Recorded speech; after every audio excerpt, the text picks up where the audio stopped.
Let us pray. We, thine unworthy servants, here gathered together in thy name, do humbly beseech thee to send down thy heavenly wisdom from above to direct and guide us in all our considerations. Amen.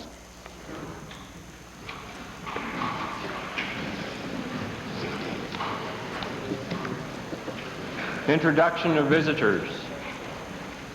Presenting petitions. Reading and receiving petitions. Presenting reports by standing and special committees. Notices of motions. Introduction of bills. Tabling returns and reports. Introduction of special guests. Minister of Public Works, Supply and Services. Thank you, Mr. Speaker. I would like to draw to the attention of all members in the Assembly to four distinguished members, gentlemen who are seated in the Members Gallery, Mr. Speaker. They represent the Millwoods Cultural Society for the retired and the semi-retired. With us this morning are President Mr. Gurbaksh Singh Randhawa, Cashier Mr. Harshan Singh Basati, member of the Society Mr. Sarwan Singh Dosanjh, and architect Mr. R.S. Jagdev. Mr. Speaker, this group received a Community Facility Enhancement Program award in the amount of $200,000 today for the continuing development of a social, recreational, cultural center. And Mr. Speaker, I would ask our guests to rise, and I would ask my colleagues to provide them with a very warm welcome.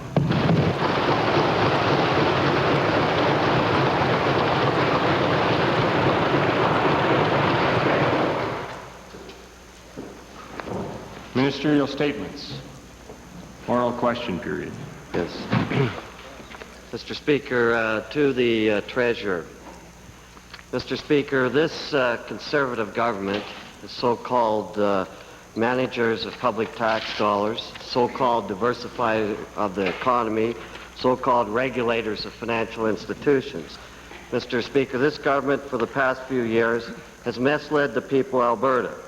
It didn't tell the truth about the reason Peter Pocklington got $67 million, not to create jobs, but to renew old debt, Mr. Speaker.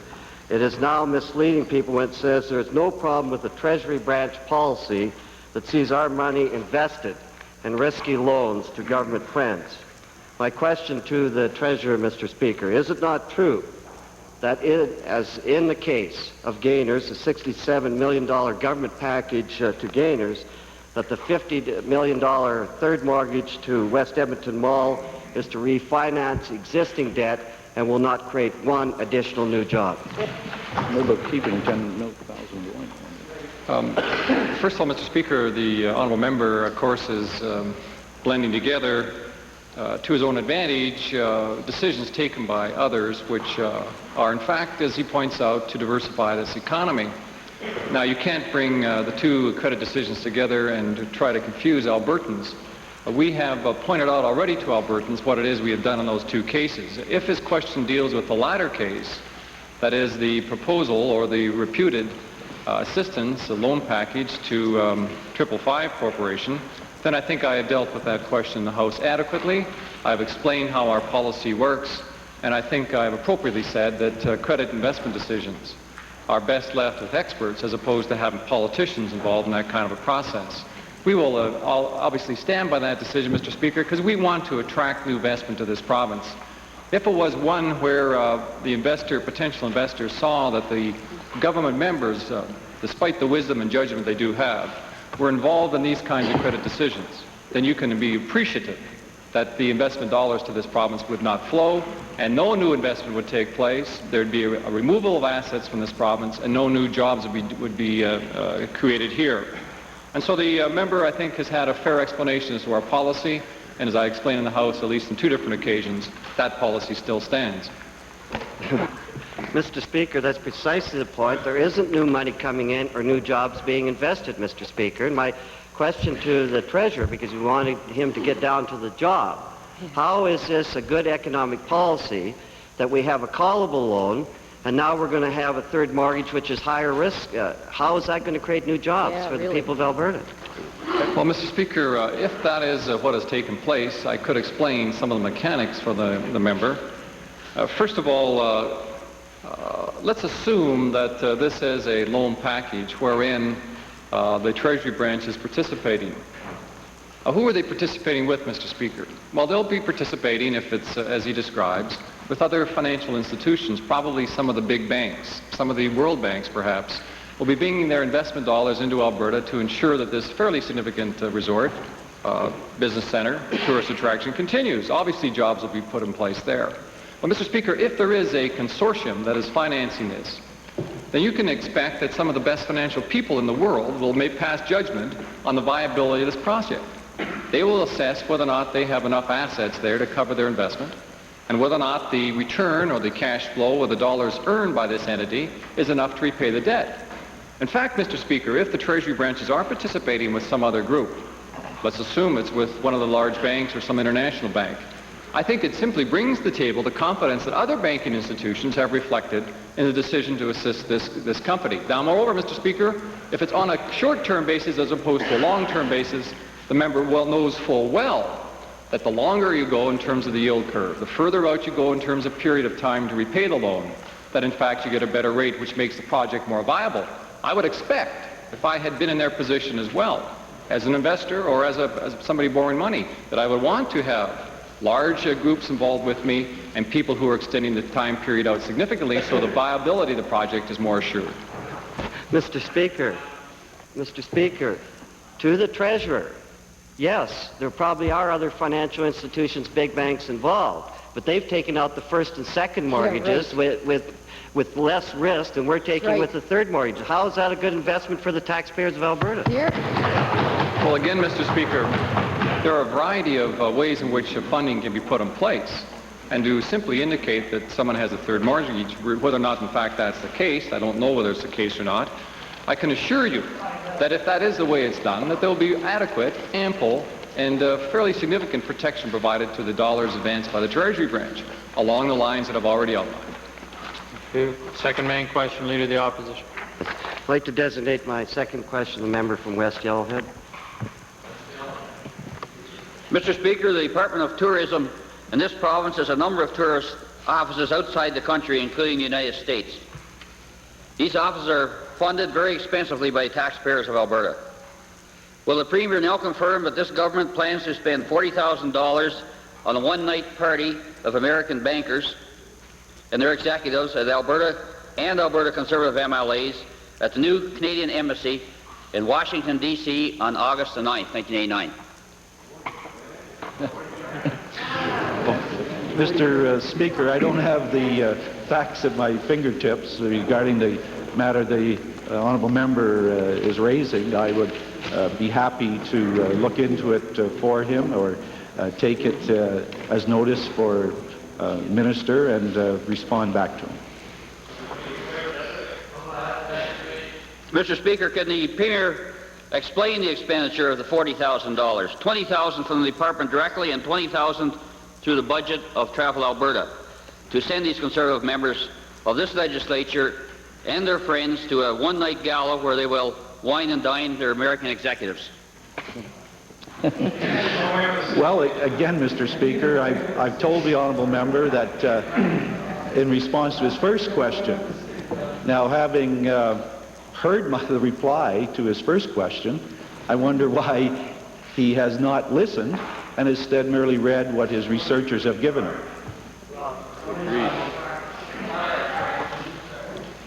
Mr. Speaker, this government is slipping further and further in debt. And they're cutting vital service to Alberta and raising taxes. Can you explain if there'll be a payoff to the taxpayers because of this lavish party? Or get that advice to me from the Minister. Again, Mr. Speaker, my first reply still is the one that the honourable member should be paying attention to. Okay. Edmonton Glengarry. Mr. Speaker, I wish to assign to the honourable member from Meadowlark, Edmonton Meadowlark. Thank you, Mr. Speaker. Mr. Speaker, a 1983 Environment Department study held secret by this government for 6 years confirms that the existing Procter & Gamble pulp mill has been polluting the Wapiti and Smoky rivers significantly, despite the fact that its emissions have met government standards. In effect, this government has given Procter & Gamble a license to pollute and then has covered up the evidence. To the Minister of the Environment, why did his government hide this study for 6 years while Procter & Gamble was allowed to exercise its license to pollute?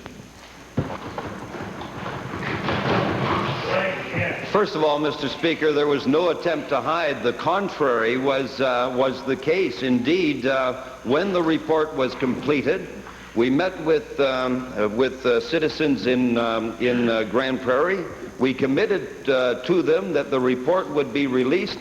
Not only was it released, we sent 4 officials from the department to go up and speak personally with the individual who asked for the report and some of his associates, and that is being totally upfront, honest, and straightforward. When the report was complete, we released it, Mr. Speaker. We released it knowing that it was going to be somewhat damaging. The report was finished 6 years ago, and I couldn't get a copy as recently as last week from your department. Does the minister not understand that this is exactly why we must have open public hearings on projects of this nature, so that all relevant information is made known to Albertans before we proceed and before it's too late to stop these pulp mills?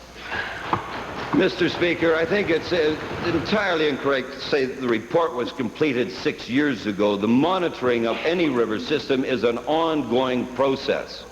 And when the data was complete and the report was in a form that was ready for presentation, we presented it. We presented it in an open, honest fashion. If it's an ongoing process, maybe we can get ongoing updates. Will the government now insist that Procter & Gamble upgrade its existing plant to new higher standards before instead of after proceeding with its expansion, so that it will have earned the privilege to undertake its expansion in the future? Mr. Speaker, on December 15th of 1988, Dr. Reed, my predecessor, announced that new leading-edge technologies would be required for all existing and proposed mills. On April 4th, Dr. Reed wrote to Procter & Gamble confirming that the P&G mill, existing and proposed, would have to incorporate extended delignification, oxygen delignification, and high chlorine dioxide substitution. I want to make this really quite clear so the honourable member gets it straight, so he probably won't have to ask the same questions day after day. On May 27th, I met with Procter & Gamble, and they indicated to me that a refit of the existing mill would be undertaken. On June 14th of 1989, officials of my department met with officials from P&G, at which time Alberta Environment reconfirmed that an action plan for implementation of these technologies would be required before a new license to operate was issued. The honourable member is right. P&G's current license expires on October 1st, 1989. There are now ongoing negotiations with the company relative to an action plan to be submitted to my department prior to the reissuance of a license. Mr. Speaker, I must reiterate what I told a conference on pulp mills and the environment last night, that meeting these standards is not a matter of if, it's a matter of when. Clover Bar, followed by Edmonton Calder. Thank you, Mr. Speaker. My question is addressed to the Honourable Minister of Public Works, Supply and Services. Mr. Speaker, last evening, about 5:30, a small tornado touched down in Edmonton, causing damage and injury. It's almost 2 years to the day that we experienced some considerable loss of life and extensive damage in Strathcona County and in the city of Edmonton. My question to the minister, will the minister brief the Assembly on the extent of damage and the injuries resulting from the incident last evening? Mr. Speaker, reports provided to me as of this morning indicate that there were 2 minor injuries of individuals who happened to be located in a building on the corner of 106th Street and 176th Avenue, 176th Street in the city of Edmonton. There was some damage to a commercial building at that site. Some other further damage occurred to the east and the northeast of the location in the neighborhood of 170th Street and 107th Avenue. Further, an apartment building was damaged near 110th Street, 29A Avenue as well. The storm moved elsewhere, Mr. Speaker, and there was a series of lightning strikes in the Edmonton area. The most severe, of course, was one that hit Grandin School, the corner of 110th Street, 98th Avenue. There were a large number of transformers knocked out, and there was a rather spectacular puffball of smoke that went out attached to it. We have overviews from all of the counties and all the municipalities to the west of the city of Edmonton, to the northwest of the city of Edmonton, to the east of the city of Edmonton, and to the southeast of the city of Edmonton. But in a nutshell, there were two injuries of a minor nature and some damage that, as of this moment, my understanding is all was insurable. Mr. Speaker, is the minister satisfied with the present provision of information? And I'm speaking about the early warning system about severe thunderstorms, funnel clouds, and tornadoes. Mr. Speaker, the Atmospheric Environment Services of Environment Canada started putting out warnings at about 11:20 yesterday morning in various of those municipalities to the west and the northwest of the city of Edmonton, and during the day those warnings were issued periodically. One of the key recommendations that really arose out of the savagery of the event of July 31, 1987 was that there should be an improvement in this area, and there has been a pretty dramatic improvement in this area. The electronic media has been very, very effective and very, very efficient in putting forward those warnings as they're issued by Atmospheric Environment Services of Environment Canada. And those individuals who do subscribe to the Weather Channel on cable television, of course, will have an update no later than every 30 minutes with respect to these matters. Finally, Mr. Speaker, what specific assistance does the Minister's Department and the Government of Alberta provide to individuals to assist them when these occurrences happen in the community, the individuals and also the community, Mr. Speaker? Mr. Speaker, it has always been the tradition of this government in the event of a disaster that the government would be in a position to assist individuals, commercial ventures who might be affected for essentially non-insurable items. There has been dramatic change, of course, in the event of recent events over the last 3 years. In 1986, Alberta suffered the worst flooding in the history of the province of Alberta. In 1987, of course, the worst tornadoes ever in the history of our province. Last year, we had very severe flooding and forest fires as well, Mr. Speaker. And when and if needed, this government will respond to the acute needs of individuals. Mr. Speaker, I would like to point out as well that on Monday will be the second anniversary of the savage tornado of July 31, 1987, in which 31 individuals in our province lost their lives, a massive amount of damage. One of the things that the initiatives that we undertook at that time was to ask a citizens group to provide the government with recommendations. And on Monday, Mr. Speaker, I will table in this Assembly the government update with respect to the series of recommendations provided to us by individuals affected. Member for Edmonton Calder, followed by Calgary McKnight. Thank you, Mr. Speaker. My questions are to the Minister of Family and Social Services. Rather than putting an end to private adoption, this government has moved to legitimize it, which raises a number of questions about whether the best interests of children are being protected as well as the fees that are being charged. Recently, a constituent of mine received information from a private adoption agency which outlined its fees. There were 16 items on the list totaling a minimum of $3,000, not including legal fees.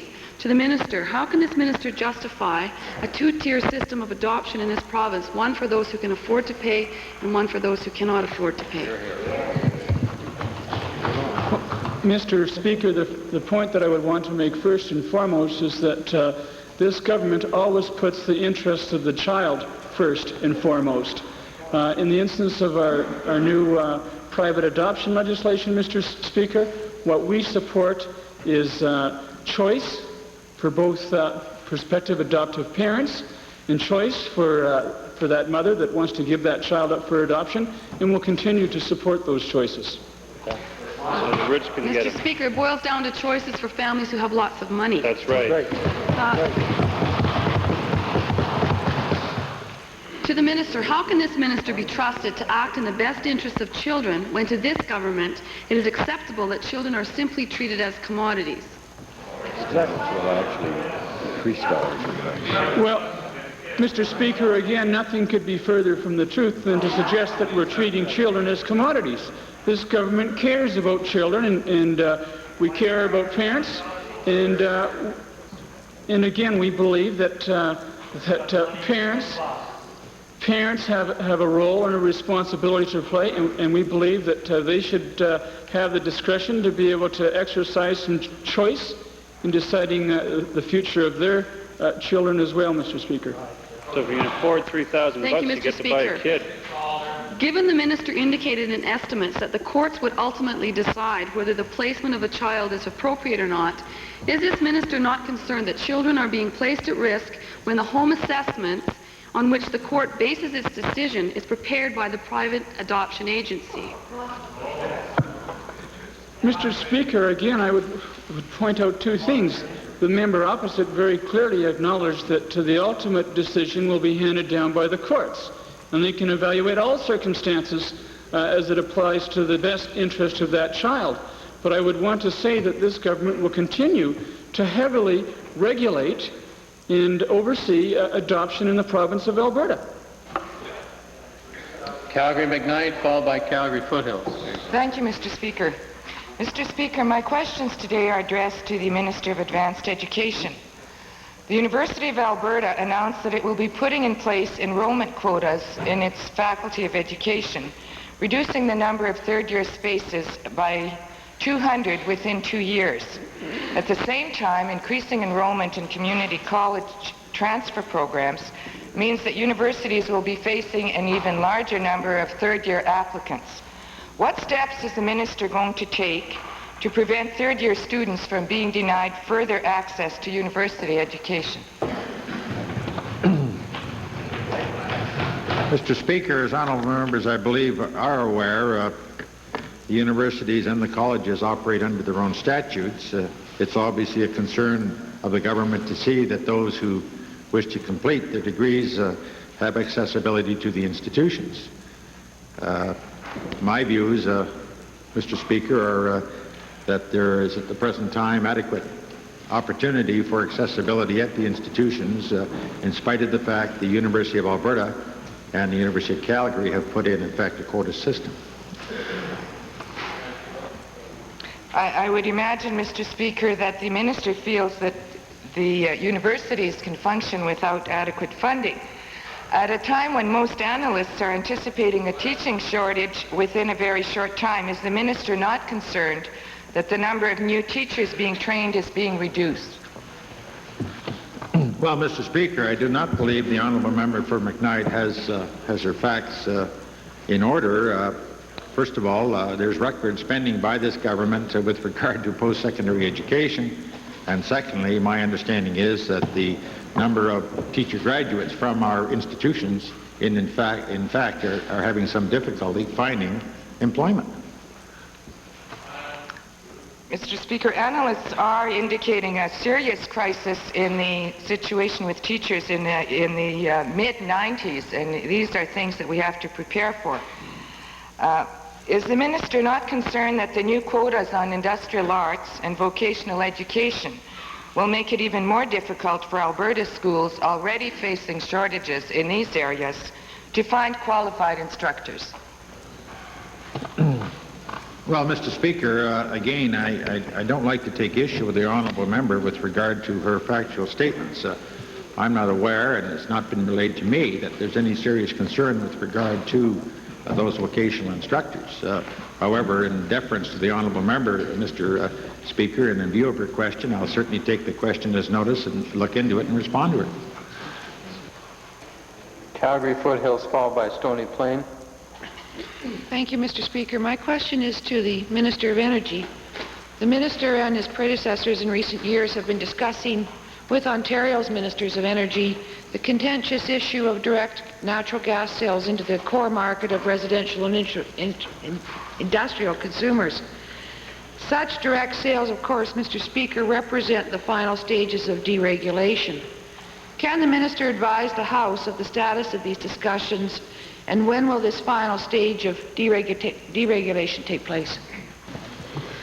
Well, Mr. Speaker, I have met twice in recent times with the Minister of Energy for Ontario, and it follows on the heels of meetings my predecessor, Dr. Weber, had, and it, as the Honourable Member for Calgary Foothills points out, it has to do with one of the last vestiges of regulated gas markets in Canada. I should say that, Mr. Speaker, I am not too optimistic about Ontario's position. As honourable members know, this matter has been raised before, and we feel that it is in the best interests of customers, of particularly residential customers, that they consider contracting long-term for natural gas, Alberta natural gas. I have tried to impress upon Ontario the wisdom of contracting long-term for the core market for natural gas. Mr. Speaker, I do not want to distinguish between markets. However, I do believe that there is an area where purchasers of natural gas should consider long-term for their own best interests.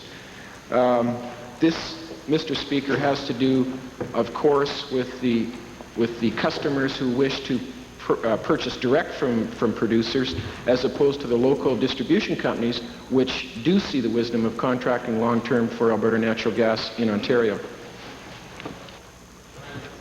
Yes, Mr. Speaker. There has been much discussion of increased exports of natural gas and pipeline proposals to increase export capacity to the U.S. Northeast, to California, and to the Midwest.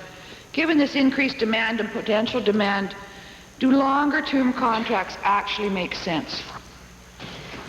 Well, Mr. Speaker, as Mr. Wong would indicate, the Minister of Energy on Ontario, that he believes that because of the oversupply of natural gas, that he is willing to take the chance on short-term gain of spot prices and the long-term pain of having to pay higher prices over the long term for natural gas as supplies become tighter. There are some exciting prospects in the United States. The member has pointed out Northeast United States, the Midwest, and expansion projects into California. I can tell honourable members that the United States purchasers of Alberta natural gas are very, very anxious to contract long-term.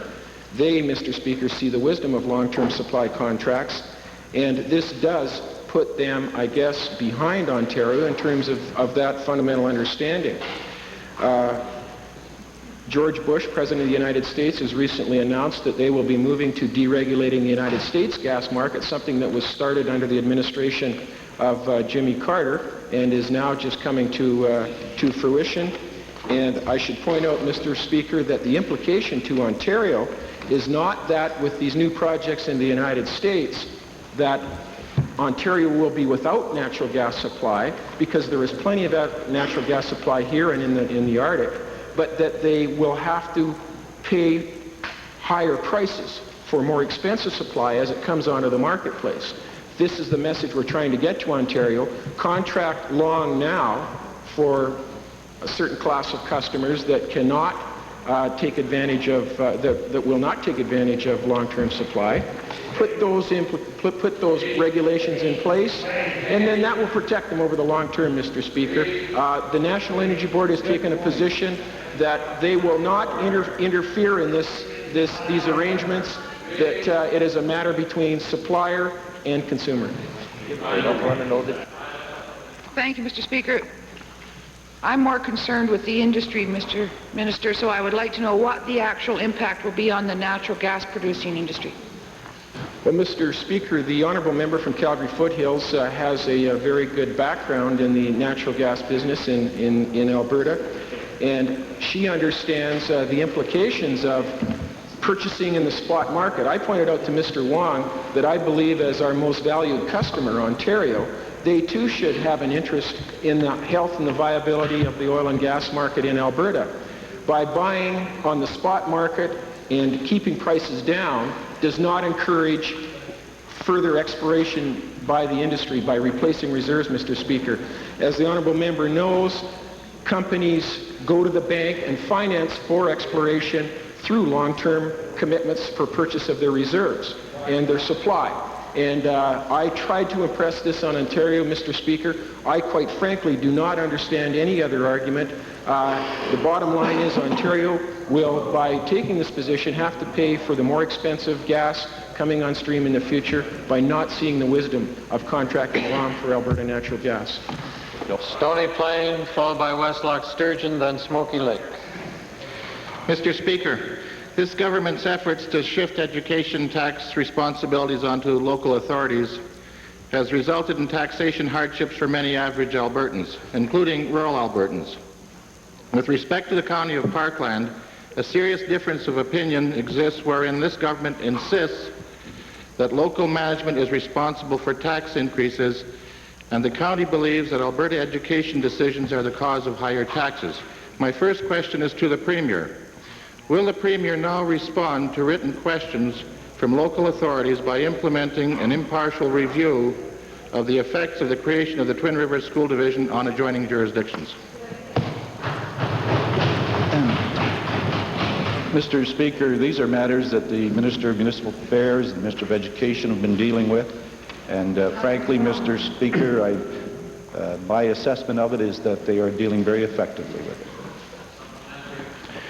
Well, receiving no satisfaction from the Premier, I'd like to ask the Minister of Education, given that by providing a transitional grant, the Minister has admitted some degree of responsibility for the tax increase, will he now admit that his own stubbornness is part of the ongoing problem by agreeing to establish an impartial review of the events and decisions which led to the establishment of the new district? Mr. Speaker, if the honourable member is suggesting that stubbornness means a $3.75 million grant to the County of Parkland to pay for the transition of losing some land to the Twin Rivers School Division, losing that assessment, but being fully compensated for the loss of that assessment revenue, I'm frankly surprised that the honourable member would make that kind of representation to the lawmaking body of this province. Right, but they're NDP socialists. I'm surprised by the shock of the minister. Okay. What is the minister going to do about the fact that a difference of opinion between levels of government is hurting the taxpayers? Is he just going to leave this to fester, or is he going to do something about it? Mr. Speaker, as I've said in this assembly before, I am going to expect the leadership within the County of Parkland to take on their responsibilities, because they have come to the province and said to the Minister of Education that we have suffered a loss of assessment revenue due to the creation of the Twin Rivers School Division. We went through the calculation, went through the figures with them very carefully, and came up with $3.75 million of a one-time transitional grant to pay for the cost, to cover the cost of that lost revenue. That is well recognized by the residents of the County of Parkland, the residents in the summer villages, the towns, and the cities within the County of Parkland. And I've had ongoing discussions and exchange of correspondence with many of the people who live in that community, and they recognize that this provincial government has lived up to its responsibility and taken a leadership role in covering the cost of that lost assessment through that transitional grant. Westlock Sturgeon. Mr. Speaker, questions to the Minister of Agriculture, which I've given him some advance notice. Mr. Speaker, many of the hog feeders in this province, and in particular the beef feeders, are having trouble getting food supplements or their foods out of the packing plants here that match what says on the label. And in spite of anything they bring up to the Department of Agriculture, Mr. Speaker, they get the runaround. My question to the Minister, Mr. Speaker, is when is the Department of Agriculture going to tell those mills that are not meeting the federal tests on as to protein, bearing in mind many of these proteins are things like feathers and rodent droppings and so on, when is he going to shut them down unless they come in line with what they say they are marketing on the label? Mr. Speaker, I believe the honourable member has acknowledged where the responsibility for the testing lies, and that's with the federal government. I'm aware on 2 or 3 occasions of feeders that have been unhappy with the results that they're getting from their feed suppliers, but I'm not aware of it being a broad problem unless the honourable member has some further information to provide me. Mr. Speaker, that given that as part of the problem that the provinces have run their own analyses, but the Department of Agriculture has refused to release them to the feeders. Now, is the department, by refusing to release these analyses, trying to protect the packing companies such as Gainers and others, or trying to protect or trying to hurt the feeders?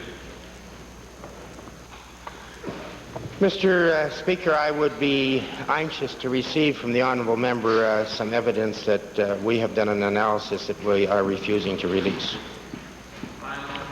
Mr. Speaker, I will then file a question in the House, Mr. Speaker. Then maybe I could transfer the last supplementary to the Minister of Consumer and Corporate Affairs, whose responsibility is to see that in Alberta what you advertise and what you see on the label is what you get. In view of the Department of Agriculture's reticence to do anything to their pets in the packing business, will the Minister of Consumer and Corporate Affairs take it upon himself to check whether indeed these feed-up supplements match what they say they have on their labels?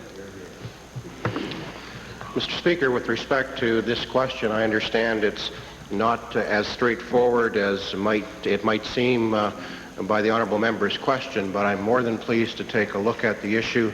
If there is contravention of the law, we would certainly consider what action would be taken in that regard.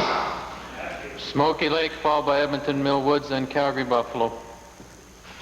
Thank you, Mr. Speaker. My question is to the Honourable Minister of Agriculture. Approximately 2 years ago, a review committee was set and conducted a point-by-point review within the province of Alberta regarding the crop insurance program. Since that time, we've heard very little about it. There have been very few changes. At the time of the review, it was indicated that this indeed was a provincial review, and there would be further ongoing discussions with the federal government in light of the fact that this is a federal provincial program. Could the minister give some indication as to where this whole review process is at? Are there ongoing discussions with the federal government, and any other insight that might be provided regarding this important program to the farm producers of Alberta? I believe, Mr. Speaker, this is a question the Associate Minister will wish to supplement. I can confirm that there have been discussions going on, that this topic is on the agenda of our meeting in Prince Albert next week, and I would suspect the Associate Minister would like to offer some more detail. I'd be pleased to add a bit more information for the honourable member. The review is on the national level, is taking place, and our particular interest is in Alberta. The review has occurred with a number of producer groups, of which we have had reportings back of about 15. And they have given us several very good recommendations. And as the minister said, we will be discussing this issue at our federal provincial meetings next week. Thank you, Mr. Speaker. To the Honourable Associate Minister, the forage producers in my constituency have expressed concerns regarding the forage insurance program. They don't feel that it adequately meets the needs of their particular need. Would the minister indicate, would the Associate Minister indicate, is there any review process to be conducted into that particular aspect of the crop insurance program? Yes, Mr. Speaker, indeed there is, and I have invited feedback from all members who have rural constituents, and I have had some. I would welcome more. I've invited information from producer groups. My predecessor has assigned a gentleman in Alberta Hill and Crop with the responsibility of that program. I might add that it's a difficult program in so much as it covers both hay and pasture. We have included some clipping cages this year to attempt to measure production in pastures. Measuring hay is relatively easy because you can weigh it, and you can weigh production. But we are doing a review. I would, again, encourage all members who have rural interests to give us some information on this, because we hope to have this program enhancements in place for the next crop year. Yes, my final question revolves around the costing process of the crop insurance program. Is that going to be part of the review, the cost-sharing process of the program? Is that going to be part of the discussions? Yes, the cost sharing of premiums of crop insurance is a part of the review process. Under the present legislation, there are two possibilities. There is the 50-50 sharing between the producers and the federal government, with Alberta paying the administration, as is presently in place. And the other option is 25%, 25% federal, provincial, and 50% producers. We have stated, and I have stated in this House, and as my predecessor has also, that we will look at a change in the cost sharing in so much as we have an enhanced and improved program for our producers, and that there will be no extra cost or levy in the amount laid on our producers. Edmonton Millwoods. Mr. Speaker, my questions today are to the Minister of Health. And I'd like to ask her, ask the Minister of Health if she could answer this particular question, because when planning their weddings, many Albertans have discovered to their disappointment that there are no marriage commissioners in the Edmonton region who could perform the wedding ceremony in their particular language or cultural tradition of their community.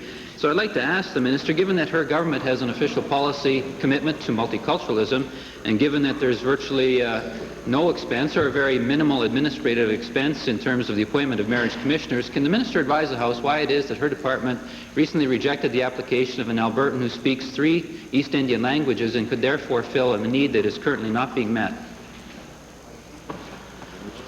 Mr. Speaker, there are approximately 100 marriage commissioners in Alberta, I understand, and about 12 in each of the cities of Edmonton and Calgary. They are appointed in a wide range from appointments around the city, and certainly if there is a specific ceremony that the honourable member would like to have somebody perform, there is provision for an individual to be appointed for one single ceremony. And if he would care to provide me with some details of the issue, I would be delighted to get back to him. Well, I've already given her an application of this individual that speaks these languages, and one ceremony is not acceptable, Mr. Speaker. But I'd like to ask the Minister this. Given that the all-white composition of the present 17 marriage commissioners in the Edmonton region does not properly reflect the diversity of the region here in this particular part of the province, I'd like to ask her if she'd be prepared to commit herself to appoint, before the end of this year, marriage commissioners that reflect and represent all the major ethnocultural communities in this province. Would she make that commitment today? Mr. Speaker, we're dealing here with the civil ceremonies, and I think it's important, though, to highlight that there are people who are approved rather than simply judges who can perform marriages in the religious ceremonies. And certainly clergy have been certified to perform marriages within the religious groupings of Christians, Jews, Muslims, Hindus, Sikhs, Baha'is, and Buddhists.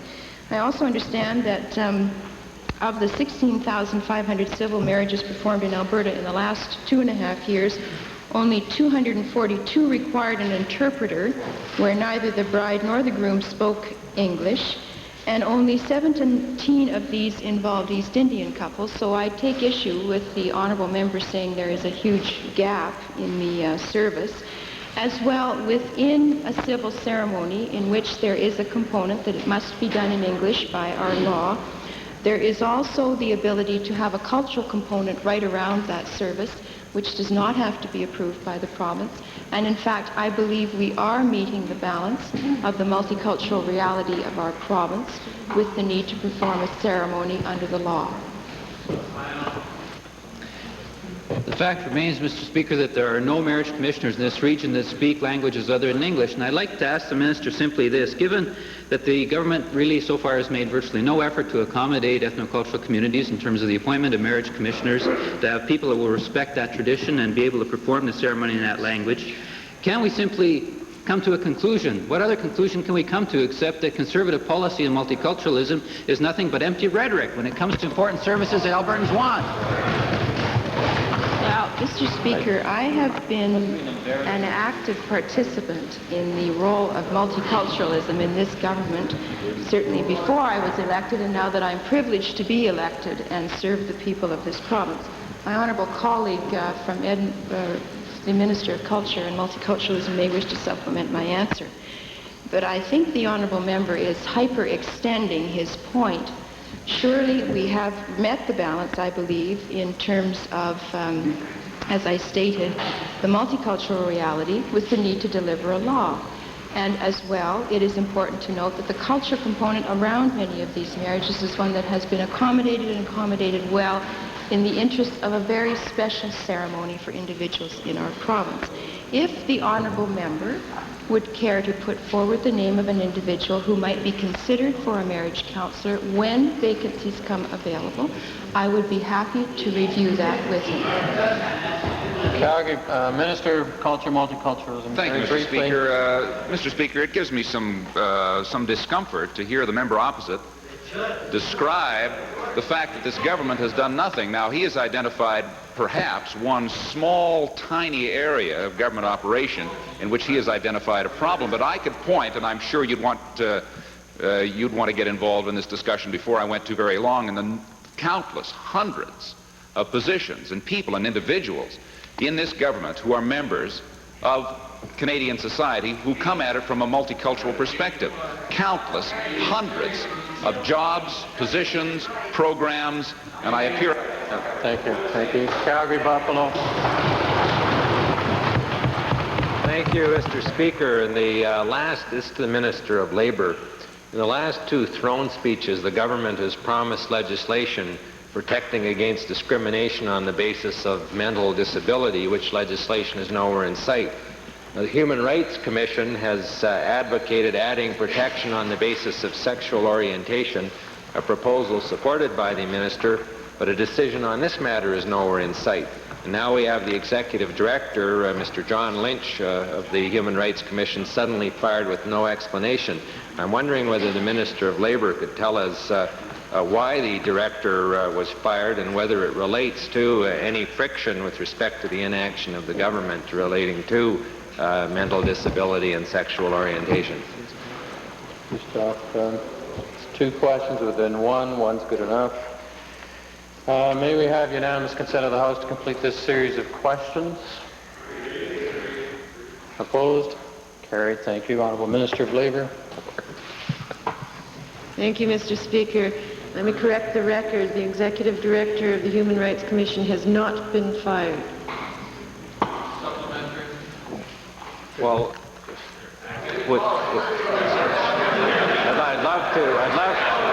I'd love to hear the answer to the first question, but I'm going to get on to another track.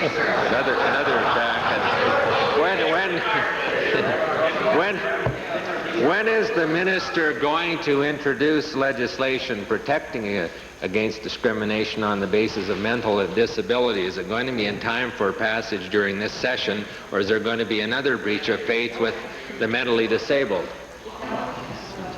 Mr. Speaker, that is up to our government House Leader in this side of the House. Our agenda is our own. I do not intend to answer that question. That's not an answer.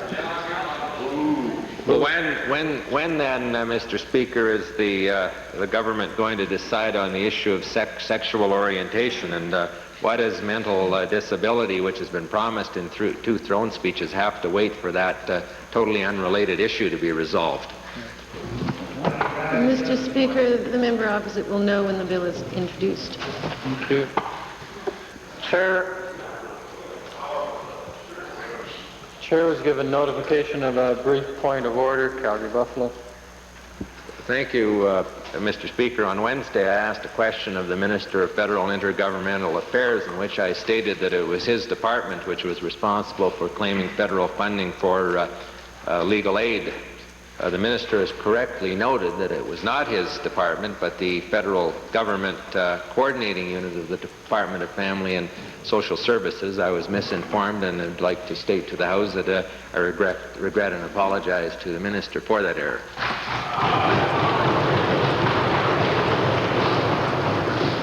Two orders of the day.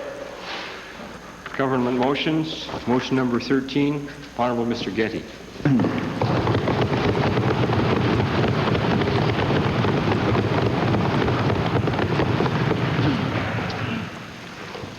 Thank you, Mr. Speaker. Mr. Speaker, today I want to move the government motion standing in my name on the order paper. Be it resolved that the Legislative Assembly receive and concur in the government's response to the final report of Inspector William E. Code, QC, dated July the 18th, 1989. Mr. Speaker, when I do this, I would like to provide additional information to the honourable members, and I would now file a copy of the government's response to the final report of Inspector William Code, dated July the 18th, 1989, with the Assembly. And copies of this response, Mr. Speaker, will be distributed to all members.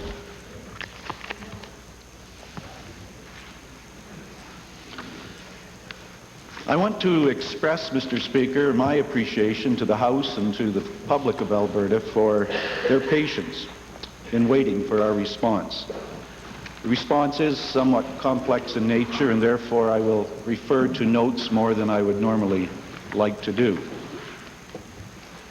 I want to start by acknowledging that in recent years, few events in Alberta have caused greater concern to a group of Albertans than the collapse of the Principal Group and its subsidiaries. It has had an impact on many of us here today in this legislature and on those who preceded us. It has had, and it continues to have, complicated legal ramifications. It affects the reputation of Albertans, and some of them have become household names. And of course, it has affected the many investors here in Alberta and in other parts of Canada. All of us in this Assembly have heard from these people. We have read their letters, and we have talked to them on the phone. We have met and heard their stories firsthand. Most of us personally know at least one or two people who have been hurt by the collapse of this financial empire. Last week, the inspector, Mr. William Code, filed his report with the Court of Queen's Bench in Alberta. His report is the culmination of a highly public process, one which thousands of people watched and followed across Alberta and Canada. We watched investors, we watched employees and owners from the principal companies. We heard the testimony of people from this Assembly, people now in the Assembly and in the Assembly in the past. And we heard from officials who worked for the government. As the inquiry unfolded, we developed our opinions. It was hard not to. But of course, we had to await the inspector's report. And in the past few days, we've had available to us 619 pages which Mr. Code provided to the court. So our motion and my comments today, as well as those of my cabinet colleagues, will respond to that report. My caucus and cabinet and I have taken this past week to study and assess the report in detail. Mr. Speaker, it has been tempting during that period of time, very tempting, to respond quickly to questions and comments that have come from many directions. But surely our obligation as a government was to give Inspector Code's document extremely careful examination. After all these months, we would not have served the people of this province well if we reacted in a superficial way as some have done to this code report. Now, as I have said, I want to present the government's response, which will cover the following matters. Our overall position regarding the findings of the report. Whether, as a result of the report, the government feels any part of the responsibility for people's losses in the collapse of FIC and AIC. The question of ministerial accountability as a result of Mr. Code's specific conclusions. Legal remedies, including charges against individuals to be pursued. Whether an offer of settlement is appropriate for any parties as a result of the Code report. And also, Mr. Speaker, although it's not an issue with Inspector Code, but the matter has been raised in the legislature, the question of my sworn declaration to Mr. Code and how and when I was advised about FIC and AIC and the difficulties, and when action was recommended to me and my colleagues. And finally, Mr. Speaker, I'd like to deal with the legislative and regulatory steps that the government can take to provide the security to Albertans that everything possible is being done to prevent such a tragedy from happening again.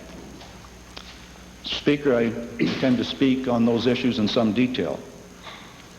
But first, I think it would be helpful if we could briefly recall the circumstances which led to the Code inquiry. When we look back at those times, in the early 80s, we now know that there were hopes for the Alberta economy which were never realized.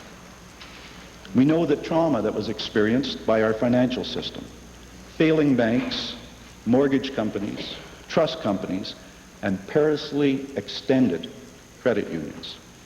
We know of businesses closing and investors of all kinds losing their investments and savings. We know now about the conflicting views inside and outside government at that time about how to handle the principal issue. And we now are told by Mr. Code of some individuals who put their own selfish interests far beyond any acceptable level of fairness. And, Mr. Speaker, it's true, we can all look back at difficult decisions which could be challenged and second-guessed. But, Mr. Speaker, it's because of this government that we can look back after the most exhaustive and minute examination of any event in Alberta's history. And the judgments in hindsight, as they always do, come more easily now. The decisions to shut down FIC and AIC were decisions taken while I was Premier. I insisted that we have the facts, and then we moved quickly. What Mr. Code wanted to know is why earlier information was not verified and acted upon. And of course, that question is an important one. Those of us in government at the time won't easily forget the days preceding the closures of FIC and AIC. The information was hard to obtain. Decisions were agonizing. We knew there were thousands of people who would be affected. We knew of the potential harm to Alberta's financial system. I'm going back to those days, Mr. Speaker, because those type of decisions weigh heavily on all of us in government. And following the closures of the companies, there was investor and public concern, and there should have been. We asked for the Code investigation because just like the people who were directly hurt by the principal affair, we wanted to know all the facts. We wanted to know the full truth. It's a credit to this administration that the government's role was, and is being completely assessed. We not only requested a court-ordered investigation, we opened our files completely. It has never been done before. We waived the cabinet oath of secrecy. It's never been done before. so that government testimony would be totally unrestricted. We also ordered the Ombudsman to undertake a separate investigation to ensure that no stone was unturned, nothing missed. Mr. Speaker, I'd like to, because some members of the Assembly wondered about my use of the term ordered the Ombudsman, I'd like to table the letters regarding that matter for the Assembly, Mr. Speaker, because they make clear that the government did issue an order to the Ombudsman to conduct his investigation. I'm proud of the fact, Mr. Speaker, that we opened our books and our files. We called the investigation because we wanted the answers for all Albertans. Now, the issues were complex. The effects were traumatic. The investigation was long and costly. But it was the right process. We played an honest and open part in bringing out the truth. And Mr. Speaker, it is acknowledged now that the process we selected has helped to maximize the return on the invested dollar, on the investor's money. Mr. Speaker, I'll now provide the government's position on the issues which I outlined earlier. The government of Alberta has carefully reviewed the findings of the Code report, and we believe the inspector and his staff have performed their task well. The Code report is a complex document. It could be no other way. I think it would have been impossible for the inspector to have given pat answers to every issue. We acknowledge the general findings of the Code report, and that means we acknowledge many things. Mr. Code has said that there were reasons to believe that fraudulent behavior occurred on the part of private individuals. We acknowledge Mr. Code's conclusion that the regulatory process in government did not work as it should have. But we also note that Mr. Code's concerns with government were essentially over matters of judgment. No elected member of government, past or present, was found to have been dishonest or fraudulent. And given the magnitude of Mr. Code's report, that is important to note. And while we are pleased to finally have it, I must say I take no satisfaction from the report. We wish that many of the events had happened otherwise. But as I said, we acknowledge the general findings of Code report. We commend Mr. Code and his associates for their work. The work is an example of a serious responsibility handled well in the public interest. The question of government responsibility for any portion of people's losses in the collapse of FIC and AIC is something I highlighted, Mr. Speaker, because to respond fairly to the investors, we needed to know that. Mr. Code's report tells us that the evidence tends to show the regulatory permission to sell certificates without adequate financial requirements was one of the reasons for the demise of FIC and AIC. Then, of course, the second question is, was the government the total reason? Was that regulatory lapse the total reason? Was it 100% the government's fault? Here again, Mr. Code is clear, and we accept his conclusion. Mr. Code identified several other major factors in the failures of FIC and AIC. In his conclusions on reasons for failure, he begins by saying this, and I want to quote it directly. I conclude that the evidence tends to show that the collapse of Western Canadian real estate, impacting as it did upon the Alberta and British Columbia real estate market, was a significant causal factor and a reason for the financial failure of FIC and AIC.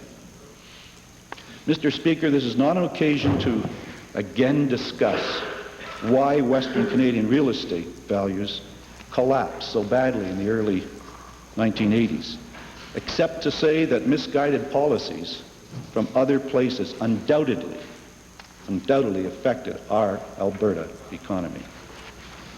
Was there another reason for the failure? Again, the Code report is very explicit in identifying the practices of the principal group owners and management, which he concluded were major reasons for the collapse. And so there is no possible suggestion in Mr. Code's report that the Alberta government had sole or 100% responsibility for these events. That does not, however, take away from Mr. Code's conclusion that actions or inactions on the part of the Alberta government contributed partly to the AIC and FIC failures. Mr. Speaker, one of the most important and at times most difficult responsibilities of a premier is the issue of ministerial accountability. In the case of Mr. Code's report on Associated Investors of Canada and First Investors Corporation Limited, the matter is further complicated by the passage of time. Mr. Code's report deals with matters that essentially happened years ago and under a previous government. Nevertheless, Mr. Code has reported a very negative assessment on the performance by a department of government and the accountable minister, Mrs. Osterman. His findings obviously required the Premier's attention. In considering my response, Mr. Speaker, I had to reflect on the very difficult times for financial institutions which existed during the time that Mrs. Osterman was responsible for them, and also on the track record of the minister, who successfully handled credit unions, Crown Trust, Paramount Life, and 2 Alberta trust companies. I also had to consider the amount of time that had passed since the key period the inspector identified. I was mindful as well of the fine performance of Mrs. Osterman during my tenure as Premier in 2 demanding portfolios. In addition, I can frankly tell and want to tell the House and the public things they could not know, and that is her contributions in my cabinet and caucus have been so thoughtful and effective. And she represents the people of the Three Hills constituency very well as their MLA. Now, weighing such agonizing assessments is difficult and agonizing. Such conflicting assessments, Mr. Speaker, is difficult and agonizing. Obviously, my decision was complicated by the lack of law in these matters. But there is considerable guidance from the traditions of our British parliamentary system of responsible government. Mr. Code's investigation was long and exhaustive. Mrs. Osterman's testimony was very detailed and extended over 4 days. Finally, in the end, Mr. Speaker, I had to acknowledge that an independent investigation by an inspector under the Court of Queen's Bench of Alberta has reported to that court that the minister was in breach of her public duty to carry out the purpose and objects of the legislation for which she was responsible. Now, as personally painful as I find it to be, Mr. Speaker, I believe that that public finding by an independent inspector of the court requires that the minister step down from cabinet. And that will be completed today. I want Mrs. Osterman, her family, and the public to know that she's a fine member of the Legislative Assembly of Alberta. I've already observed today that she serves her constituents well. I believe her to be a person of integrity and ability. I consider her a colleague and a friend.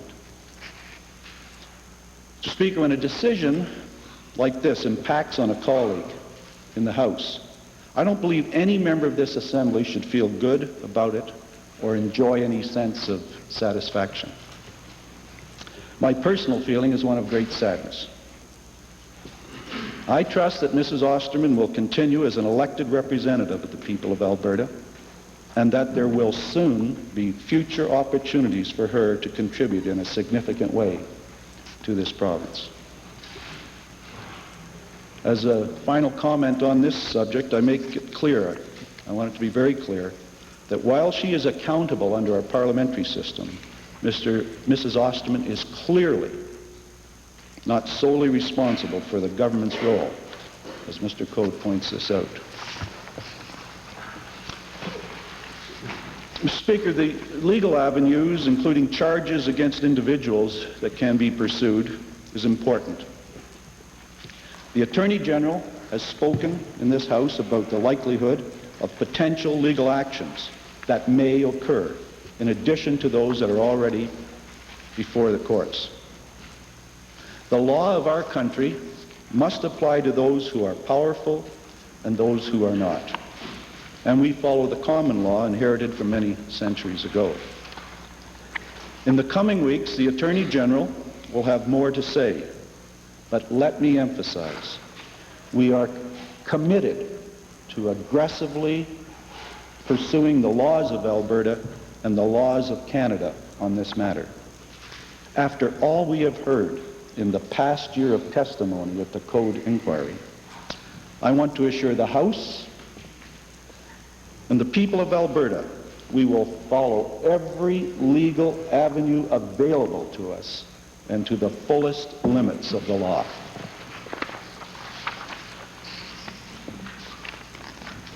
In considering an offer of compensation, our government had to balance two very real concerns.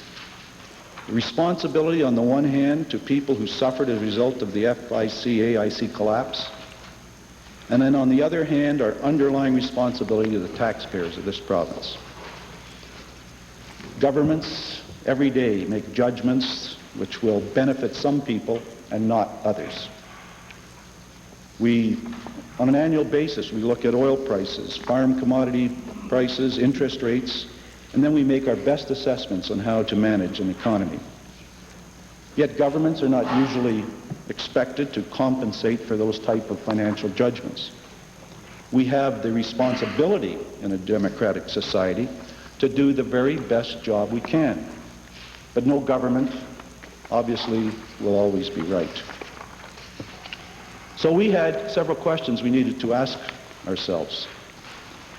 In light of the general findings of Mr. Coe's report, is there some obligation to provide compensation? It is one thing, after all, to acknowledge Mr. Coe's conclusions. It is quite another thing to conclude that this requires the government to make compensation. And then a further question, if the government were to make an offer of compensation, how does one ever calculate that amount? As I stated earlier, no one would claim that the Alberta government had sole or 100% responsibility for the collapses of FIC and AIC. Mr. Code himself is very explicit in this matter of there being other causes, and I've mentioned them.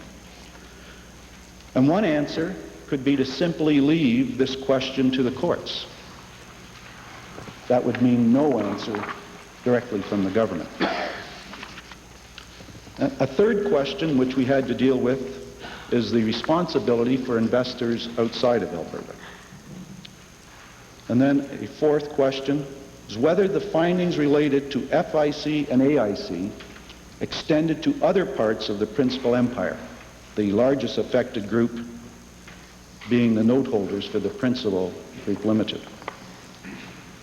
Now, Mr. Speaker, I make it very clear that the question of the shared responsibilities and an extraordinarily complex financial structure in this case made any judgment difficult. We know that some will argue no compensation should occur, and I understand that argument. That there was risk for these investors, just as there was risk in choices that others across our province and country have taken. Ultimately, Mr. Speaker, in assessing these matters, we have been guided in our deliberations by one main consideration. Not what might be expedient. Not by pressures from any groups, even the investors in FIC and AIC. We have been guided by what we believe is moral, fair, and right, following the conclusions of the Code report. And these are our decisions. The Alberta government will provide an offer of compensation to investors in FIC and AIC. This is not an admission of fault in a legal sense, but the Code report provides compelling reasons to believe that the government has moral responsibility for at least a portion of the investors' losses. Present estimates are, these are estimates, that the AIC investors will recover from their assets approximately 57 cents on the dollar. FIC investors will recover approximately 60 cents on the dollar from their own resources, a payout of the assets. So in the AIC case, there appears to be a 43-cent gap on the dollar. In the case of FIC, there appears to be a 40-cent gap on return on the dollar. Our offer of compensation will amount to 18 cents on the dollar for the AIC investors and 15 cents on the dollar for FIC investors. With this compensation from the government and from the realization of their own remaining assets, we believe that investors can expect to recover at least 75 cents for every dollar of claim they had on June the 30th, 1987 from these companies. We believe this is fair. This is fair and final. In our view, and consistent with the Code report's findings, the government could not accept responsibility for all the losses. In fact, it would have been wrong for us to fully compensate for all investor losses. Arriving at a fair figure was difficult, and we took many factors into consideration. In particular, Mr. Code was instructive in defining April of 1984 as a time when the companies were facing serious financial stress. On the basis of that date, we could calculate that recovery then could have been 74 cents on the dollar. There are other matters to consider in terms of assessing the return or the offer of compensation, and I'm going to leave a more detailed explanation, Mr. Speaker, to the Treasurer. Secondly, Mr. Speaker, I want to confirm that our offer of compensation will apply to all investors in Alberta and outside of Alberta. Now, perhaps on this issue we have not taken, could have been the easiest, most expedient position. But I have no doubt that we have taken the right decision. If we accept Mr. Code's conclusions, we must also accept that non-Albertans suffered equally with Albertans. Our legislation and our regulatory process does not differentiate between Albertans and non-Albertans. The financial credibility, and I believe the moral credibility of Alberta are very important in this case. I must also say, Mr. Speaker, that I would like to see other governments consider their part in investors' losses. And I will ask my ministers to pursue this matter with other governments. Finally, Mr. Speaker, our offer of compensation will not extend to note holders of the Principal Group Limited. Mr. Code's report provides no new information to change our position on this matter. We recognize the hardships that many of these people face. Some estimates indicate they will receive roughly 50 cents on their invested dollar from remaining assets. And we believe, I hope it's the case, that indirectly they may obtain some benefit from our compensation offer to the FIC and AIC investors. Mr. Speaker, today, naturally, in my portion of this debate, I'm dealing with the broader principles of our decisions. I want to confirm that more detailed information about our offer to the investors in AIC and FIC will be provided by the provincial treasurer. In total then, Mr. Speaker, the cost to the Alberta government for our offer of investor compensation will range between $65 and $85 million. Now, no doubt some honourable members will say they are upset about that cost. And Mr. Speaker, so am I. I'm upset about many of the circumstances behind this cost, the possibly fraudulent activities of some private individuals, the regulatory matters that Mr. Code commented on, the external decisions which cost Albertans so many dollars, of which a small fraction are involved in this principal affair. But being upset obviously is not enough. Being fair and responsible is essential. If Alberta is to get this FIC and AIC experience behind us, and if we are to build a stronger financial system going on from here. Mr. Speaker, there have been some questions raised in the legislature about timing of information received by Priorities Committee of our government. And I'd just like to briefly comment on that matter because it's been raised here in the legislature regarding the Code report. I'm referring to a November the 15th, 1985 memorandum and its attachment in relation to my sworn declaration before Mr. Code. Now, it should be clear to all members and the public, Mr. Speaker, that Inspector Code had both of these documents, and he found no discrepancy or conflict between them. Now, Mr. Speaker, that means he, as an independent inspector of the court, rejects the arguments we have heard in the House of the Leader of the Opposition and the member from Glengarry regarding these documents. My position was clear to Mr. Code on the following facts. When sworn in as leader of the government, I had no knowledge of the financial difficulties of the principal group of companies. In mid-November, 2 weeks after being sworn in, a report to the Priorities Committee was received from the then provincial treasurer. Members of the House will recall the Honourable Lou Heineman. And Mr. Heineman provided us with a 2-page memo.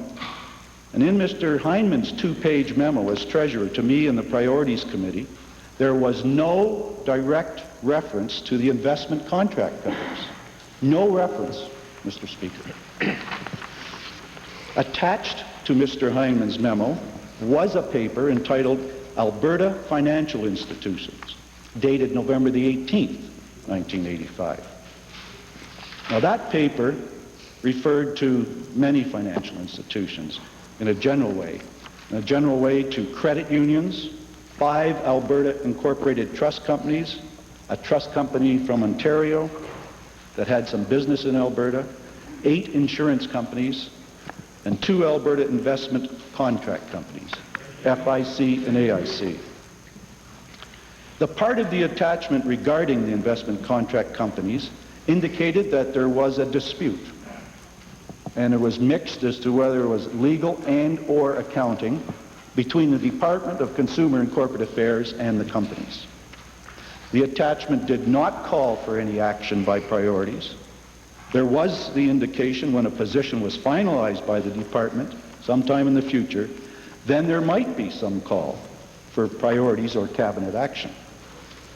Now, as Premier and as Chairman of Priorities, obviously a request for action would be awaited. To sum up the issue, Mr. Speaker, there was no call for action. In fact, Mr. Heineman's memo did not even mention the contract companies. And so, well, obviously, there was general knowledge of the various financial institutions in Alberta. There was no request for action by Priorities or the government until approximately February 1987, when the provincial treasurer advised me that action might soon be necessary. Now, Mr. Speaker, all of this information that I'm covering right now was known by Inspector Code, and obviously There was no discrepancy of any kind found by him. That is Mr. Code's findings. That's not my conclusions, Mr. Speaker. It's Mr. Code's findings. So let us reflect on the way this was raised by the opposition leaders in this House. Immediately upon receiving the Code report, they rushed to the media and accepted his conclusions. I think it's fair that they did that. Even before they had read the report, Mr. Speaker. They accepted his conclusions before they read the report, and they made their acceptance public. All members are familiar with that action on their part because I drew attention to it in the legislature. There's no argument from them about it.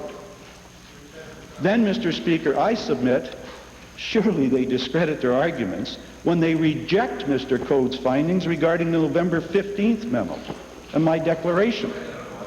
Mr. Speaker, that kind of selective acceptance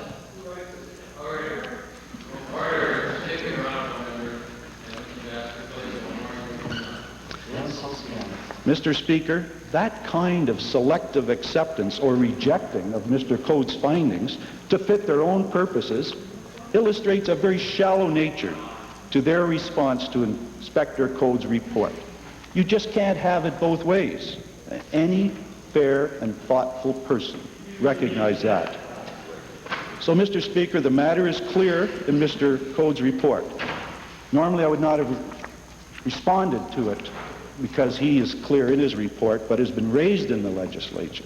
An attempt has been made to cloud that issue, and I felt obliged to respond. Now, Mr. Speaker, I want to deal with legislative and regulatory steps to provide greater protection for Albertans in the future. And my final response, therefore, relates to the longer term. Rapid changes in the financial world have been recognized by this government and have resulted in a comprehensive review of our legislation and regulatory practices in Alberta. We have made an assessment, we've had the input of many Albertans in looking to restructure and strengthen the financial institutions of our province. Among other things, Albertans want and have reason to expect at least three main assurances. That the financial services system operates honestly in Alberta, and the government must make sure that happens. That there be a clear distinction drawn between savings and investments. Savings must be secure, while obviously risk is involved in investments. And thirdly, that there is clear information so that Albertans can make up their own minds and understand whether they are saving or investing their money. Many changes have commenced as we move to solidify confidence in Alberta's financial institutions. We have proposed a new Credit Union Act and a new Loans and Trust Corporations Act. Both of these acts address issues in the Code report. We have proposed a new Financial Consumers Act, which will require companies to give clearer information to consumers. In this act, there is greater authority for the Department of Consumer and Corporate Affairs to investigate misleading advertising. The proposed act also requires that documents requiring a consumer's signature must be in plain language. And I saw that Mr. Code had gone further and talked about this matter of simple contract terms as well, simple contract terms and forms in his report. And I want to assure the Assembly that we're paying particular attention to that concern. Mr. Speaker, I cannot and I won't take the Assembly's time to go through all of the changes we have started or the reviews that are underway. The Treasurer and the Minister of Consumer and Corporate Affairs will both have more to say on the subject. I do, however, want to make one announcement about our continuing effort to provide a fair and honest financial marketplace for Albertans. Next week, the Treasurer will be introducing an act which will repeal the Investment Contracts Act. The main effect of this repealing legislation will be to transfer investment contracts to the Securities Act, which requires greater disclosure and gives the investor greater information about investment risks. Now, I'll leave the details on that to my cabinet colleagues. So let me conclude, Mr. Speaker. The code report obviously lends itself to exhaustive examination, and I could add more observations, as many of the members can, and I could add those to those I've already made. The events leading to the code inquiry have left many scars on Albertans. We are still recovering from many of the residual effects. Not everything is complete. We still have the Ombudsman's report to come. There will likely be civil actions and other court actions which will keep reminding us of the principal collapse. But Mr. Speaker, with the release of Mr. Code's report and our response, we are turning a corner. The principal affair has unquestionably created severe challenges for this government. But Mr. Speaker, we have met those challenges. This debate and these responses to the code inquiry recall some terrible moments and some extremely difficult decisions. In one of those, I pray that time will reduce the sadness I feel regarding Mrs. Osterman. All of us in this house, every one of us, are human and therefore imperfect. But I do want to say this to the public and to the Assembly. I have never been more proud of the members of my caucus and cabinet than I have been as we've debated and considered all of the possible responses to this long and complex report. We have put the interests of Alberta first. We know that because of our response today, Alberta will be stronger.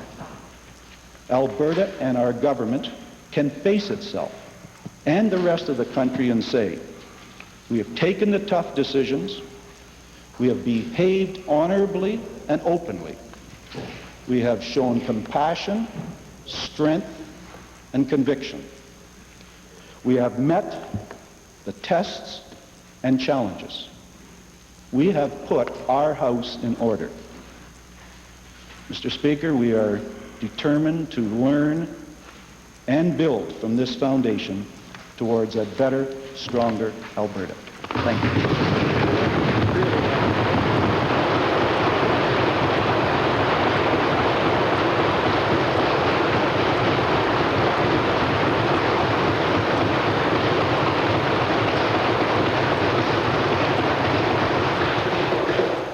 Leader of the Opposition.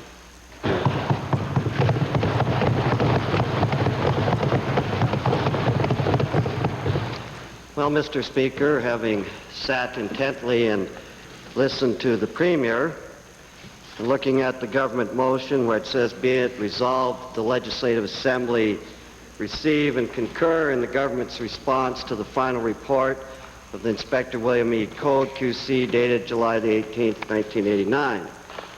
Well, Mr. Speaker, one thing about this government, it does have nerve, Mr. Speaker, to make a speech like that and to say that they have their house in order, Mr. Speaker. Some nerve.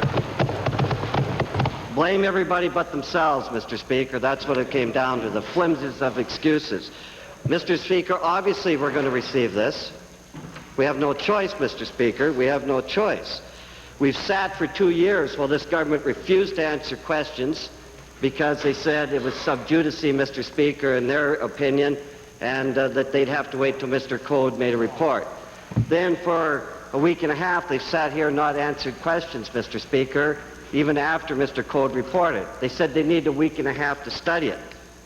Criticized the opposition because we wanted to ask the questions and we could read what Mr. Code says. No, why they took a week and a half, Mr. Speaker, is that they wanted to get their own political act together. That's why they took the week and a half, and Albertans are well aware of that, Mr. Speaker. It's interesting, Mr. Speaker, from this government that says, oh, we need time to study things. It shows the arrogance of the government. We have not seen this government response till today. The Premier says, well, we shouldn't have responded so quickly. Now we don't have a choice with their response because it wasn't given to us yesterday, Mr. Speaker, a courtesy that usually comes in this Alberta legislature, Mr. Speaker. So the Premier can't have it both ways, Mr. Speaker. That's right. But, Mr. Speaker, we know what happened. The people of Alberta knew what happened. And what I want to go through, the Premier conveniently forgot some things, Mr. Speaker. A little chronology here to show that the government, not only partially to blame, was fully to blame in this matter, Mr. Speaker. Let's just go back to 1973. 1973, there was the Harry Rose report, indicated at that time AIC should be wound up, and the government did nothing. They even talked about tightening up the regulations, Mr. Speaker, and now the present government refuses to release the document. I would remind the Premier that he was a member of Executive Council at that particular time. Mr. Speaker, in 1976, the short-read report indicated that the government should tighten up its financial regulatory procedures, but the government did nothing. And the present government refused to release the document until we got it out of the code inquiry, Mr. Speaker, and they suggested at that time they should be wound up. Then 1983, the then Minister of Consumer and Corporate Affairs, Connie Osterman, did produce a document that made some sense, Mr. Speaker, outlining steps to tighten up financial regulations. But again, nothing was done, Mr. Speaker. March the 31st, 1984, FIC-AIC audit statements failed to arrive. But the superintendent goes ahead and renews their licenses anyhow, Mr. Speaker. The audit statements arrived later on May the 8th, 1984. May the 11th, 1984, the superintendent, working under the Consumer and Corporate Affairs, wanted to ask them to inject $44.9 million into FIC-AIC, but settled for $11.3 million on December the 18th. September the 29th, 1984, the superintendent suggested a change of wording for FIC-AIC statements of guarantee from the company has assets equal to 100% of the liabilities to, I quote, the company is required under the Investment Contracts Act to maintain funds with a chartered bank equal to its liabilities. Mr. Speaker, I could go on and on and on. And for the Premier to sit there and say, oh, shucks, we just maybe didn't quite do this thing right, and we're only partially to blame, and it's all everybody else but us, Mr. Speaker. From 1973 on, this was going on, Mr. Speaker. They knew it. And for him to expect us to have sympathy for him at this particular time, Mr. Speaker, forget it. Now, Mr. Speaker, let's go on. When finally the then Mr. Treasurer, Sir Johnson, had to pull the plug and finally did at the end of June, Mr. Speaker. I recall him saying, well, really, there weren't many problems, Mr. Speaker. It's unsophisticated investors. It was their problem. Even at that time, Mr. Speaker, the Treasurer was not accepting responsibility for what was going on. And he said, Mr. Speaker, there's absolutely no need for an inquiry. Well, because of political pressure, Mr. Speaker, we finally did have the inquiry, Mr. Speaker, and now we know the results of that inquiry. Political pressure on the Premier, Mr. Speaker. I think he was out one day again and off the top of his head said, well, gee, if there's some negligence, maybe we'll have to pay, Mr. Speaker. Finally had to repeat it here in this House, as we know, in November the 23rd, 1987. Now, Mr. Speaker, Mr. Code's report has come in. And no matter how the Premier wants to sugarcoat it, no matter how the government wants to sugarcoat it, Mr. Speaker, it is a damning indictment of this government. A damning indictment of this government, Mr. Speaker. Its alliance, frankly, as we've said before, it's an unholy alliance with the corporate sector. You know, let them do whatever they want, do it whenever they want, bend the rules here, break the laws there, and somehow they're so brilliant they'll pull us out of this, Mr. Speaker. That was the attitude, a hope and a prayer all the way through this, Mr. Speaker, and that was the government. And then cover it up, Mr. Speaker, as long as they could. Now, Mr. Speaker, there is no doubt the Premier has acknowledged at least some partial responsibility in a funny sort of way, Mr. Speaker, if I may say so, in a funny sort of way. But, Mr. Speaker, from the Code report, there is absolutely, absolutely no doubt that this government was totally negligent by the words he was using. For years. And the Premier says, well, Mr. Speaker, The Premier says that, you know, he didn't say we were dishonest. You must remember the mandate. He couldn't say that, Mr. Speaker, even if he wanted to. But that doesn't make it whether the government was totally dishonest or not, whether they were doing their job or whether they're negligent. Mr. Speaker, that's beside the point. The bottom line is that a lot of innocent people got hurt and hurt badly by this government, Mr. Speaker, because of their negligence. And the result is now that a lot of taxpayers are going to have to pick up the price for that, Mr. Speaker, and I'll come to that. But you know, when there's a saying of breach of public duty, when the regulators are found guilty, Mr. Speaker, in terms like misguided, neglectful, possibly reckless, Mr. Speaker, those words say it all. Say it all about this government during those particular times, Mr. Speaker. Now, Mr. Speaker, let's take a look at the government's response today. Well, I want to look at it in three different areas, Mr. Speaker. First of all, on page 16, the legal avenues, including charges against individuals to be pursued. Well, Mr. Speaker, as the Premier is well aware, and through questions in this here and comments outside, when we could get answers, we agree with this. Mr. Speaker, yes, let's pursue in the most vigorous possible way. But I also want to say, Mr. Speaker, I haven't seen how vigorous that has been yet. Right. Because already we've seen the feds moving in, Mr. Right. Speaker, and it's 2 years later, and we're still not sure where that is occurring, Mr. Speaker. And the longer we wait, the harder it is going to be. Now, I hope this is just an oversight in the speech, Mr. Speaker, but I do not see anything in that section where it says anything about going after the money. I take it that that's part of it, Mr. Speaker, that every single penny that we can collect from the principal group should be brought back to the investors. Now, Mr. Speaker, the other is the compensation package. Now, Mr. Speaker, I notice that one company is going to get 18 cents, another 15 cents. I think the Premier said something like $65 million that'll cost the taxpayers. Mr. Speaker,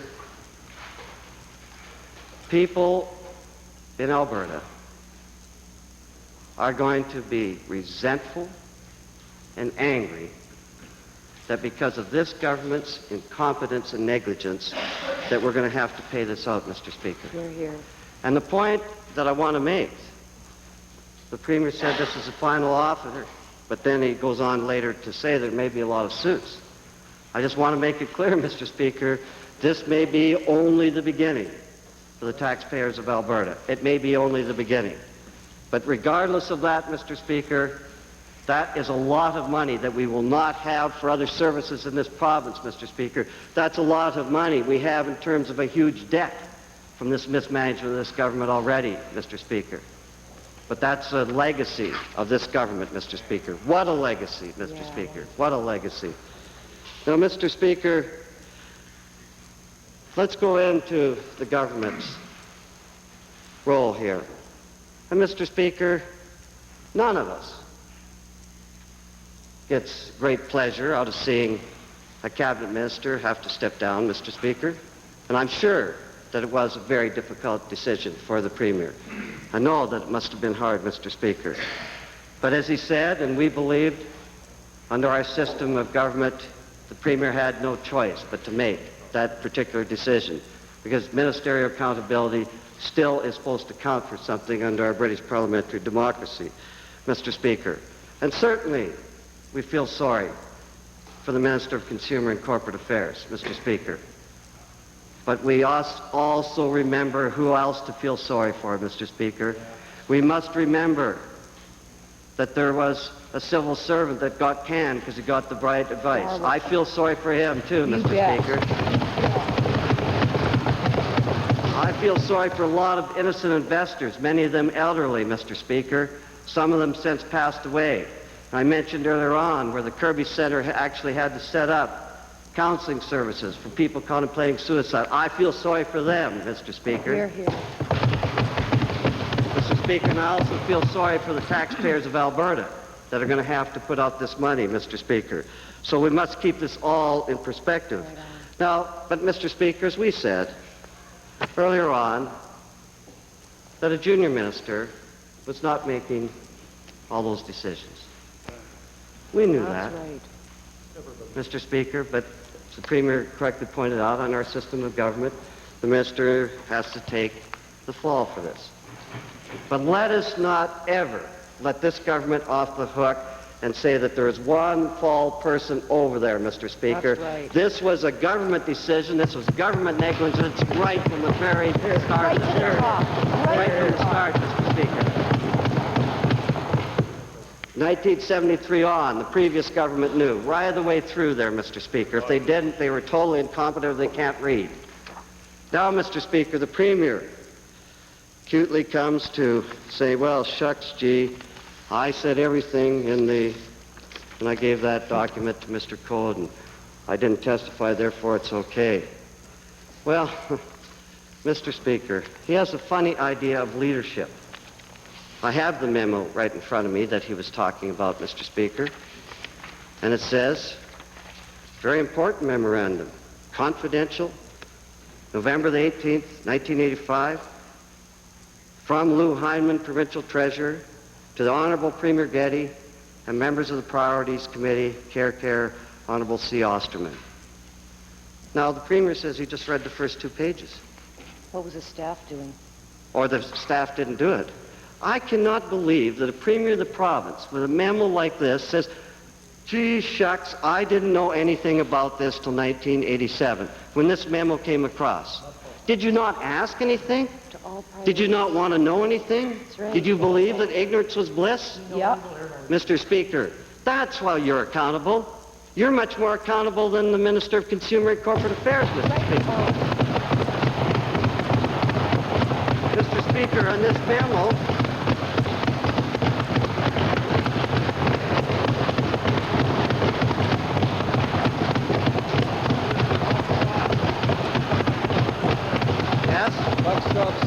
yes, Mr. Speaker, Harry Truman knew where the buck stopped, but obviously this Premier doesn't. Mr. Speaker, in here it clearly lays out. It talks about Investment Contracts Act, and it talks about AIC and FIC. Mr. Speaker, if he didn't get those memos, then his staff wasn't doing the job. But even reading the first 2 pages, it should have said something's wrong here, Mr. Speaker. Something's wrong. But he said, oh, no, gee, I better not look into it. I might find out something I don't want to, I guess, then, Mr. Speaker. But this says clearly at that particular memo, 00073, and I quote, according to the calculations of the department's auditors, FIC has had a capital impairment of $10.1 million as of December the 31st, 1984, and AIC capital impairment as of that same date was estimated at $2.7 million.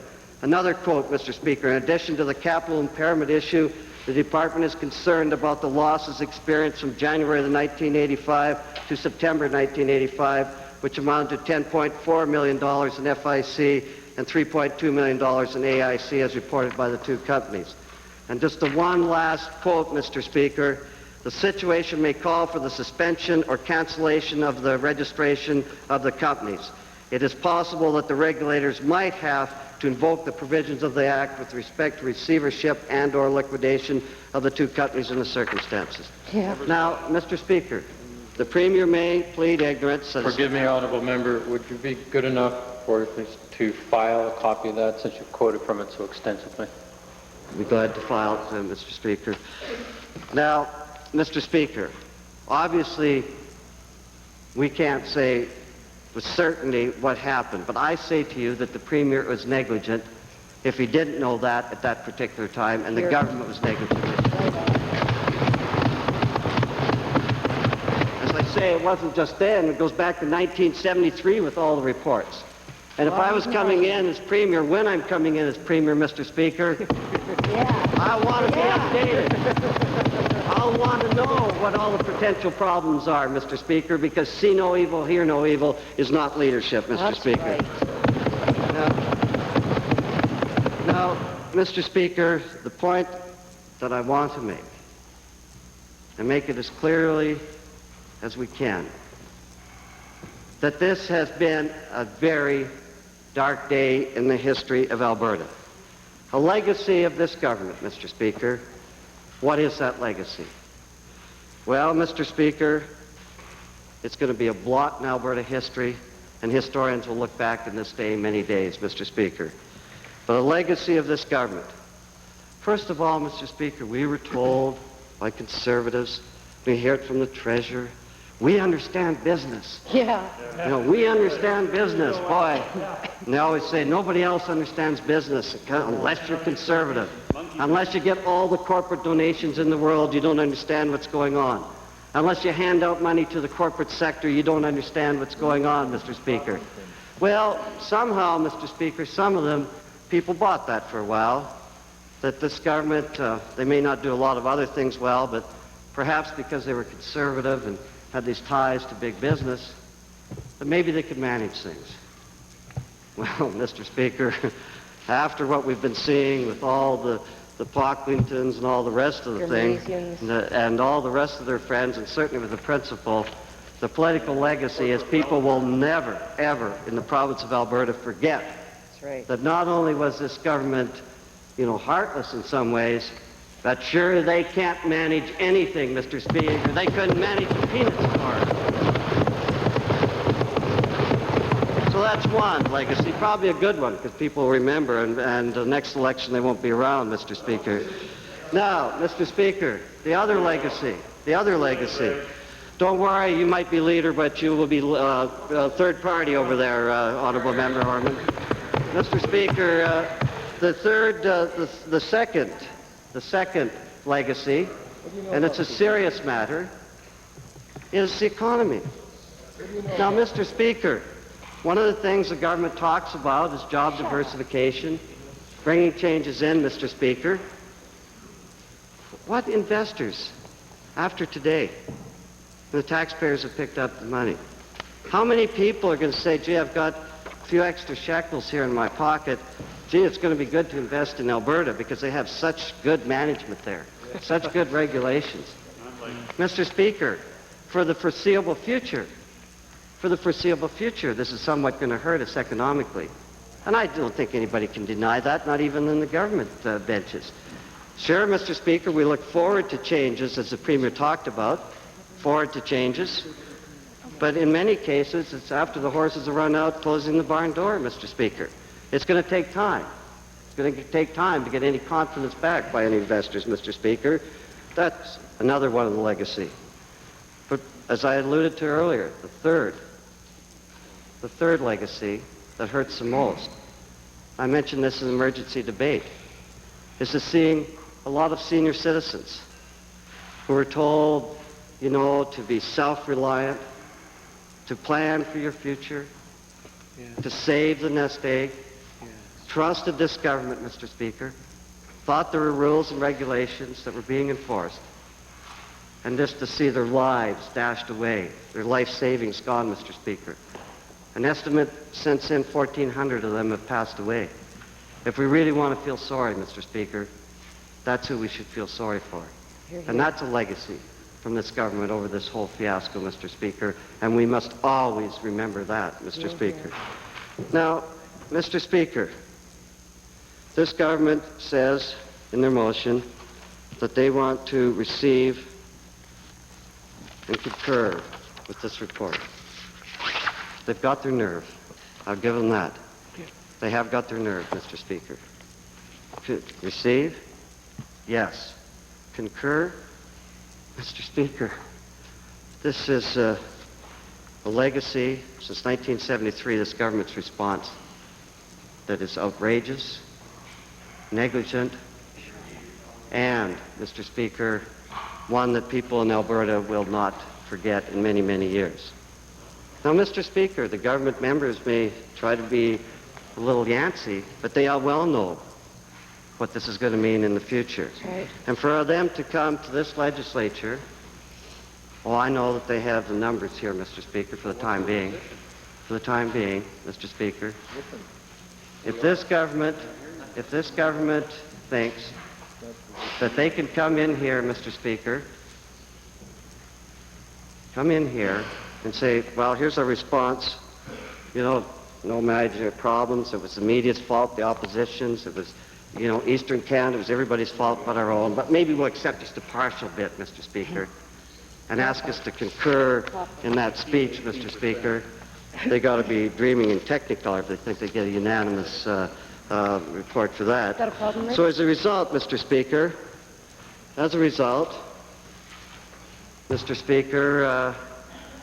I want to bring in an amendment, Mr. Speaker. And so by striking out and concur in, and by adding at the end of it, but regrets that the government failed to discharge its responsibility to regulate financial institutions, exposing Albertans to unnecessary financial loss, and therefore has no confidence in the government, Mr. Speaker. Mr. Speaker, in the history of this province, perhaps indeed in the history of Canada, if there is ever a need for a non-confidence motion, this has to be at this government.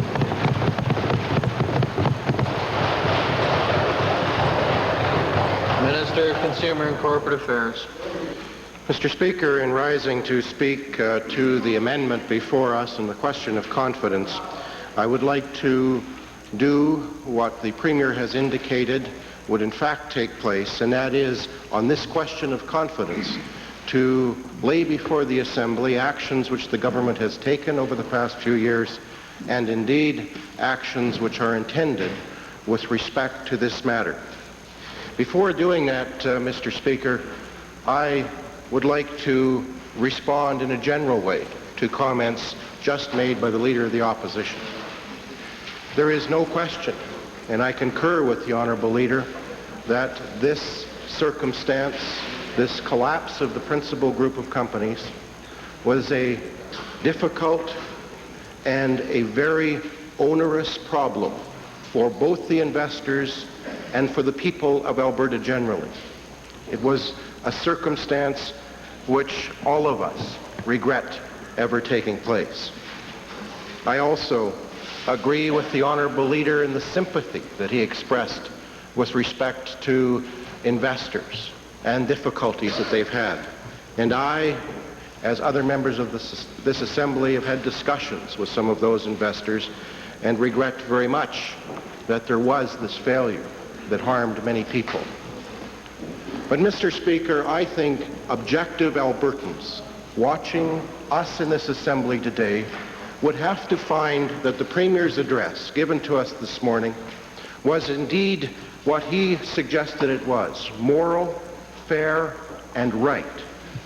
And that the response is one of measured nature, a response which has taken into account those Albertans who've been hurt, those problems that we have faced in this economy, and has dealt with them in such a way as to give those people some solace and to indeed assist all Albertans in having confidence in our financial marketplace and in the future.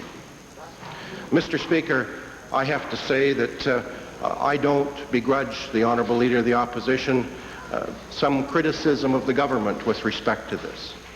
We have acknowledged that there were problems and that we need now to have those solutions. We have acknowledged that part of the failure was because actions could have been taken sooner or in a different way, and that did not take place. But I don't think the Honourable Leader of the Opposition does himself well, or frankly speaks well on behalf of Albertans, when he takes a solely political view of this issue and uses the opportunity on this extremely important motion to identify nothing but political rhetoric in details of this speech which are out of context in terms of a discussion of the Code Report. Mr. Speaker, let me expand on the argument against the amendment and the argument made by the Leader of the Opposition that we on this side of the House have allowed failure to take place without taking action. As early as October of 1986, this government recognized that all of the world is in a financial whirlwind, a whirlwind of change that will require governments, now and in the future, in my opinion, to have constant evaluation of that marketplace and to work together with those practitioners in the marketplace and the consumers to make sure that we indeed can allow for a fair and honest place in which people can invest. In 1986, the ministerial task force was formed on the role of the Securities Commission. In April of '87, this government